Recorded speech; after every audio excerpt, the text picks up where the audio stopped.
All right, good morning, everybody. So this is like the middle of November. Man, we getting close to the end of the year here. Man, it'll be the end of the year in 6 weeks. And coming into 2023, man, this has been, I don't know, extraordinary year. So let's see what happens next year. Because, well, let's say the first part of next year is considered uncertain. So let's talk. It gets to a point to where sometimes you just have to make a choice, y'all. All right. Whether it's going to be money and the fame and wealth or family. Maybe what's best for you, the most high, that type of thing. All right. Health, happiness. Okay. I've been defending this man. I've done it a couple of times, but I know I've done it at least once since I've been on this. I've been doing these type of videos on this channel. Kirk Franklin.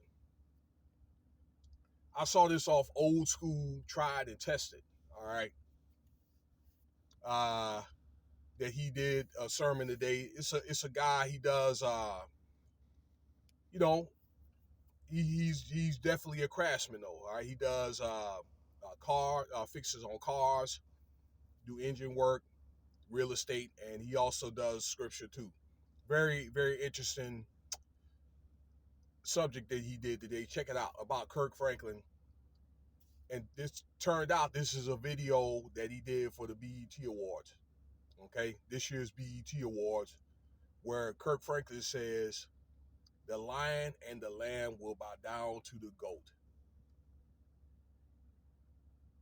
What? What is this dude thinking? Now I gotta admit, okay, or a lot of preachers are probably guilty of this. I may have threw out a few rap songs and stuff like that, that kind of thing. All right. He made the song on a Missy with Hot Boy hook. Okay.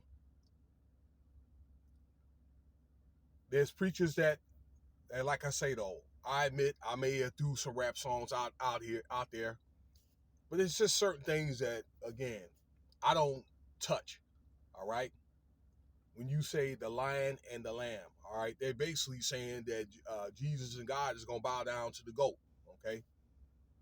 In Revelations where they talk about there's going to be a false God and then there'll be for a while, okay, for a period of time through, what is it? The tribulation and great tribulation.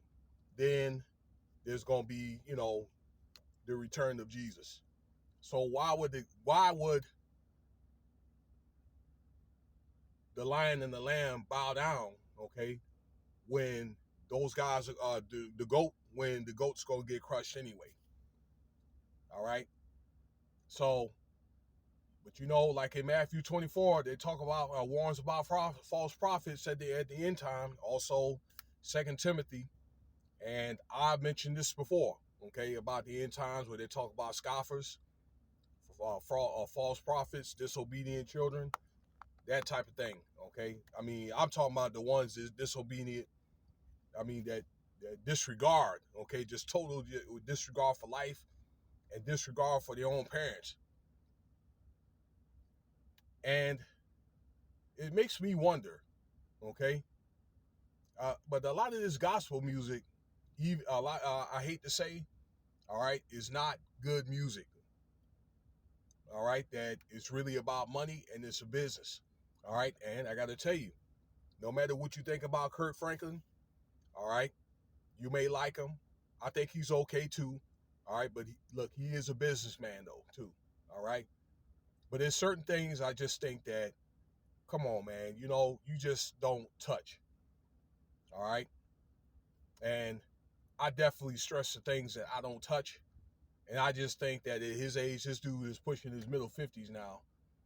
I think he's what, like 53 now, something like that. That would have been a little bit mindful about making a statement like that. All right. Now, I thought when I first discovered the guy, what, in the early to middle 90s, I thought it was somewhat ingenuitive, all right, to probably take some of the beats and to be able to make, like gospel songs and so forth. But now, damn, he's definitely in a more profound state, mixing the two together, okay? The two worlds.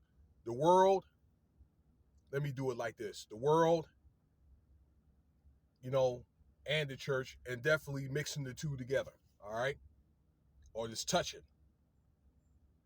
But it seemed like now, once he got the pushback, he was on Twitter trying to, I don't know, to backtrack it and say, oh, it was rhetorically and this and that, or I really meant that the goats are gonna bow down to the two. Nah, bro. Sorry after the fact. It's one of the things that I think that, dude, you're gonna have to account for that. Certain things you just have to account for, you know.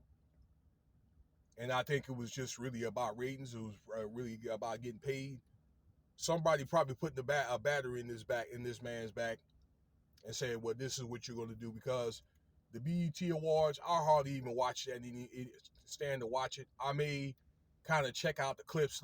Depending on who gets inducted into the halls of what is it? The Lifetime Achievement. I believe Mary J. Blige. Those are people of my generation, y'all. I think Busta Rhymes made it. LL, okay, that type of thing. Or maybe if there's maybe a new talent, like this one lady, I think that's very young lady, very talented. Her name is Coco Jones. All right, very talented, very lovely looking lady. All right, I heard one of her songs. It's a jazz channel on here, this Sirius XM, that type of thing. All right, bro, sorry after the fact, man. You know, it's one of the things that, man, what you say can be accounted for during the day of judgment. And that is the scripture in Matthew 10. Man, I don't know how much I can keep defending for this guy. All right. I mean, I remember reading an Ebony magazine article. The guy admitted to watching porn. Then he gets in the incident with his son. All right, now I understand. He's a father. And yeah, he got pissed off or whatever. I got pissed off at my kids a couple of times. But stuff like this, it really doesn't help. All right. I just think that was something that it wasn't even necessary to even been said. There could have probably been a different choice of words. But what do you think about this video, y'all? Okay, I'm not going to sit here and rumble on and on with this. Let me know what you think. I'm gonna make another video about Blueface. All right, he got in trouble in Las Vegas, so stay tuned for that. And until then, have a nice day.